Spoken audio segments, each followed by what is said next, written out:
Someone had asked me about drilling into carbon steel. Let me show you what not to do.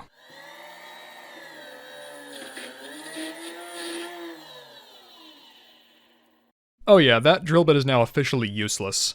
Let me show you what I would do differently. First off, stay away from economy drill bits.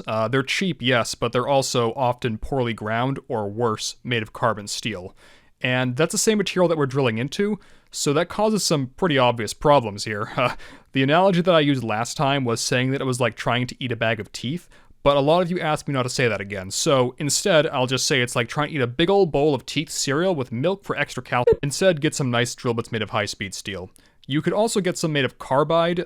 It's better in a lot of ways, but it's more expensive and they'll break easier if you're not careful with your drill speeds. High-speed steel is just fine though. It's also less expensive and a lot more forgiving. You'll often see these coated with either titanium nitride or black oxide. This will help increase their lifespan, which is good because a dull drill bit is going to make this a Sisyphean task.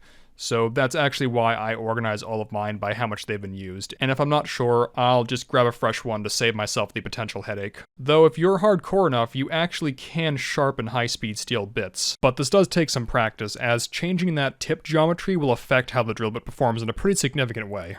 Tip angle is a topic in itself, so I'll just say this. Most drill bits you'll see at hardware stores are the all-purpose 118-degree point, and these are good all-rounders, but for harder metals like this, a 135-degree tip angle is more appropriate. Now let's get into why a drill bit would break. The thing you really need to remember is that they're hard, but they're brittle.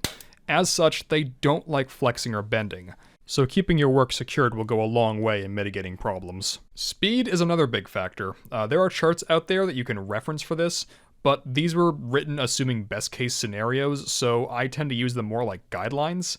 Though I guess if you're an absolute Chad, you could just use a foot pedal and adjust the speed based on how it feels. Drilling anything will generate friction and heat, and overheating will ruin the temper on your drill bit in no time.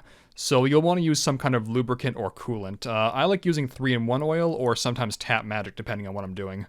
I also tend to use a method called peck drilling, where I take small bites out of the metal by pulling the drill bit out every so often. Those chips or shavings that you generate can clog up the hole and cause the drill bit to bind and then snap.